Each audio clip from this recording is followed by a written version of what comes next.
Hello guys, आज मैं लेकर आई हूँ एक नया के drama when the phone rings का एपिसोड सेकंड की शुरुआत एपिसोड फर्स्ट के एंडिंग से ही होती है। टीजू कॉल कट करने के बाद वॉशरूम से बाहर आती है जहाँ उसे सायोन दिखता है। वो वहाँ से चुपचाप निकलने की कोशिश करती है मगर सायोन उसे देख लेता है और हाथ पकड़ एक कमरे में ले जाता है। कमरे में ले जाके उसे फोन में सारे आंसर्स लिखने कहता है उसके सवालों के। वो उससे कल रात हुए एक्सीडेंट के बारे में पूछने लगता है। सायोन पूछता है क्या कल रात सच में एक्सीडेंट हुआ था, तो हीजू हाँ में सर हिला देती है। सायन उसको चेक करने लगता है कहीं किडनैपर ने उसे हर्ट तो नहीं किया।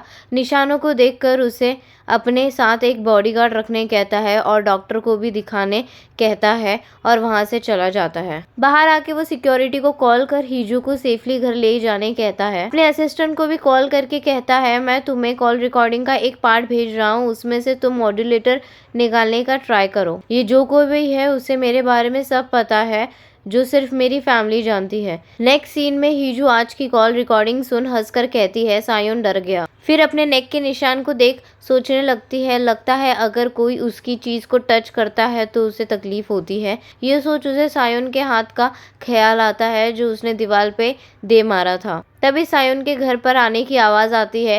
हीजू तुरंत ही किडनैपर के फोन को अपने बैग में डाल देती है। सायोन हीजू के कमरे में जाकर उससे कार की चाबी मांगता है पर हीजू कोई रिस्पॉन्स नहीं देती तो सायोन खुद से चाबी लेने उसके बैग की ओर जाने लगता है तो तुरंत हीजू बैग से चाबी निकाल दे देती है। सायोन चाबी लेके हीजू के कार में जाता है और डैश कैम चेक करने लगता है। ये जब हीजू को रियलाइज होता है कि सायोन ने चाबी क्यों ली है तो वो तुरंत पार्किंग लॉट की तरफ भागती है तो सायोन कार से निकल के कहता है कैमरे में कुछ रिकॉर्ड नहीं हुआ है। ये सुन हीजू राहत की सांस लेती है।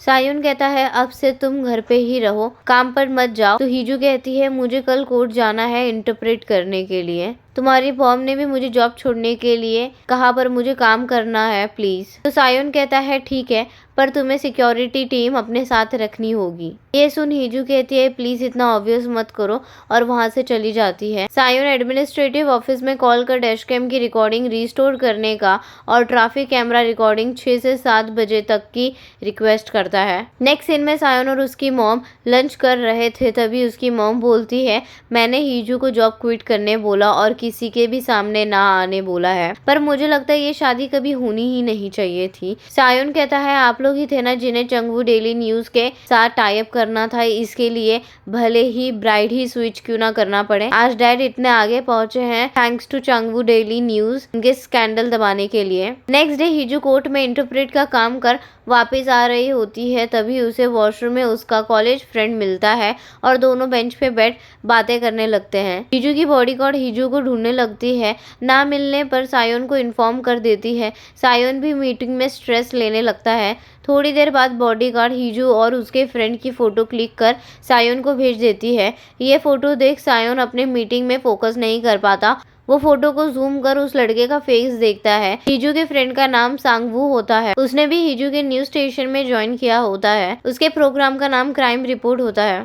वो हीजू से उसका नंबर मांगता है और हीजू भी दे देती है और वहां से चली जाती है। हीजू जैसे ही घर जाती है वैसे ही उसकी मॉम आ जाती है और उसे ब्लैक नाइट सूट देती है पहनने के लिए। ये देख हीजू कहती है क्या आप सच में मेरी मॉम हो?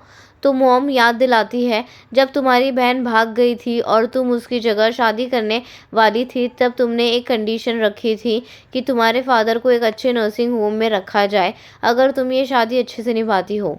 ये सुन हीजू चुप हो जाती है और सारे सामान रख लेती है। रात को बात लेके हीजू वो नाइट सूट पहन किडनैपर का फोन निकाल सायोन को कॉल करती है और पूछती है क्या तुमने डिसाइड कर लिया तुम तुम्हारी वाइफ को डिवोर्स दोगे या मुझे पैसे? सायोन कहता है सबको लगता है कि चांगवू डेली न्यूज के चेयरमैन की बड़ी बेटी होंग इना से शादी की है। तुम्हें हीजू के बारे में कैसे पता चला? मेरी फैमिली के अलावा किसी और को नहीं पता, इसका मतलब तुम मेरे बहुत ही क्लोज हो। हीजू कहती है इससे तुम्हें क्या ही फर्क पड़ता है, मैं तो तुम्हें बर्बाद कर दूंगा। सायोन कहता है जैसे तुमने हीजू के कार को क्रैश किया, उस पे चाकू रखा, उसे चोट पहुंचाया, कॉम्प्रोमाइज करने का कोई चांस ही नहीं है। हीजू कहती है मेरे पास तुम्हारे लिए एक सरप्राइज है।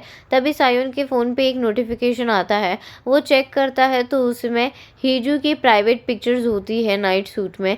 सायोन पूछता है ये क्या है? तो हीजू कहती है अब इतना भी ऑब्वियस मत करो कि तुम और हीजू सिर्फ नाम के हस्बैंड एंड वाइफ हो। ये हीजू के पैर हैं। सायोन कहता है मैं कैसे यकीन कर लूँ कि ये हीजू के पैर हैं। हीजू कहती है तुम तो उसके हस्बैंड हो ना, तुम्हें तो पता होना चाहिए कि हीजू के पैर पर एक यूनिक मोल है। ये सुन सायुन तुरंत फोटो को जूम कर देखता है। हीजू कहती है लगता है तुम उसमें कभी इंटरेस्टेड ही नहीं थे। सायुन कहता है मैं तुम पे सेक्सुअल ऑफेंस का केस कर दूंगा, मैं अपनी वाइफ को बहुत अच्छे से जानता हूँ। तो हीजू गुस्से में कहती है तुम उसे सच में अच्छे से जानते हो, ये कोई फेक फोटो नहीं है, चाहिए तो खुद चेक कर लो। और कॉल कट कर देती है और सोचने लगती है मैंने ये क्या कह दिया। नेक्स्ट सीन में सायुन कॉल कट होने के बाद बाहर आकर अपने टीम से किडनैपर के लोकेशन के बारे में पूछता है तो ज़्यादा कुछ नहीं पता चलता, तो वो घर के लिए निकल जाता है। रियू बेड पर अपना सर पकड़ सोचने लगती है ये क्या बोल दिया मैंने, अगर उसने सच में चेक किया तो मैंने इतनी मेहनत कर ये फोटो क्लिक की और उसे ये फेक लगती है। हीजू सोने की कोशिश करती है पर वो सो नहीं पाती। सायुन भी घर आ जाता है। हीजू ये सुन सोने का नाटक करती है।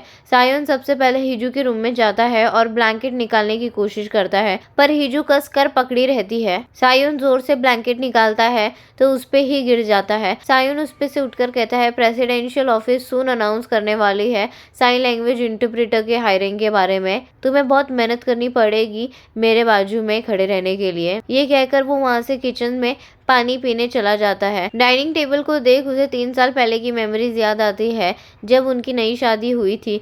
तब हीजू खाना बनाकर उसका इंतज़ार कर रही थी उसके साथ खाने के लिए।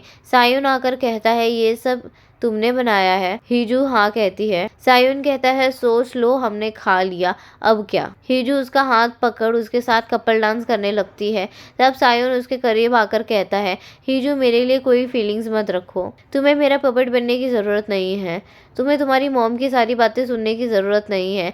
ये कहकर वहाँ से चला जाता है। हीजू रात भर सो नहीं पाती। सुबह बाहर आने पर सायुन टीवी देखते हुए मिलता है। वो ब्रेकफास्ट के बारे में बात करता है तो हीजू को लगता है वो उसे ब्रेकफास्ट बनाने के लिए बोल रहा है। हीजू किचन में जाकर कॉफ़ी बनाने लगती है तो सायुन कहता है खाली पेट कॉफ़ी नहीं पीनी चाहिए और खुद ब्रेकफास्ट बनाने लगता है। सायुन कहता है तुम्हें नए बॉडीगार्ड्स मिलेंगे, लास्ट टाइम तुम उनसे खो गई थी ना। हीजू कहती है नहीं, मुझे मेरा कॉलेज फ्रेंड मिला था तो उसके साथ थी।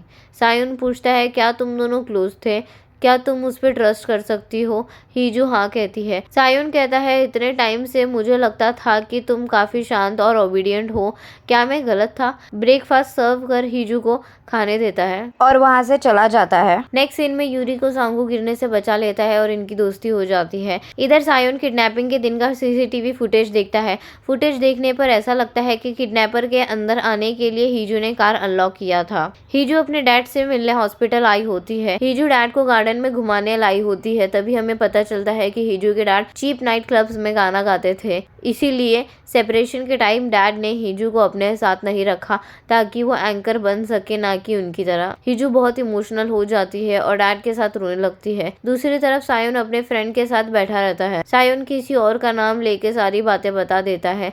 सायुन का दोस्त कहता है अगर उस किडनैपर के पास तुम्हारे दोस्त की वाइफ का फोटो है तो जरूर उसकी वाइफ का अफेयर चल रहा है। सायुन ऑफिस में बैठकर कॉल का इंतजार कर रहा था। 10 बजते ही कॉल आ जाता है। सायुन कॉल पिक करते ही कॉल कट कर देता है। हीजू वापस से कॉल कर बोलती है खबरदार अगर तुमने कॉल कट किया तो। सायुन कहता है मैं कॉल कट कर रहा हूँ, तुम मुझसे ज़्यादा डेस्परेट हो बात करने के लिए, तुम्हारे जैसे घटिया इंसान को पेनल्टी तो मिलनी चाहिए, मुझे 5 मिनट बाद कॉल करना, कहकर कॉल कट कर देता है। एग्जैक्टली 5 मिनट्स बाद कॉल करती है तो फ़ोन पे ब्लास्ट होने की आवाज़ आती है। हीजू घर जाकर पूरी रात सायुन का इंतज़ार करती है। सुबह न्यूज़ से पता चलता है कि सायुन के ऑफिस में ब्लास्ट हुआ था। ये देख उसके हाथ से ग्लास गिर जाता है। तभी सायुन भी आ जाता है। उसके शर्ट पे भी ब्लड लगा हुआ रहता है। सायुन उसके पास आकर उसे टेबल पे बैठा देता है और कहता है फिलहाल कुछ सही नहीं लग रहा, ऐसा हो ही नहीं सकता कि मैं तुम्हें न जानूं, मुझे खुद से पता लगाना होगा, कहकर हीजू के थाई पर मोल चेक करने के लिए उसकी ड्रेस ऊपर करने लगता है तो हीजू रोक देती है। सायुन कहता है मुझे करने दोगी या खुद से करोगी। एपिसोड 2 में आज के लिए इतना ही।